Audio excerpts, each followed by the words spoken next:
السلام علیکم ورحمۃ اللہ وبرکاتہ۔ امید ہے کہ میرے تمام احباب خیر و عافیت سے ہوں گے۔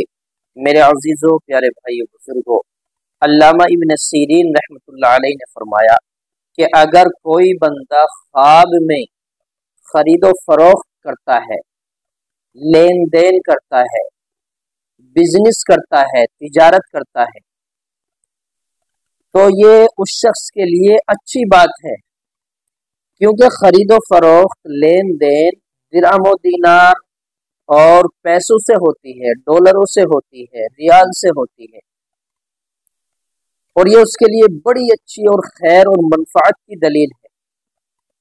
اگر اس نے خرید و فروخت لین دین سامان کو بیچا یا خریدا، سامان کو سامان کے بدلے، تو بھی اس کے لیے منفعت اور خیر کی دلیل ہے۔ یہ اس کا خواب میں کسی بھی طرح سے ہو، بیچنا اور خریدنا اس کے لیے نفع اور برکت کا باعث بنے گا۔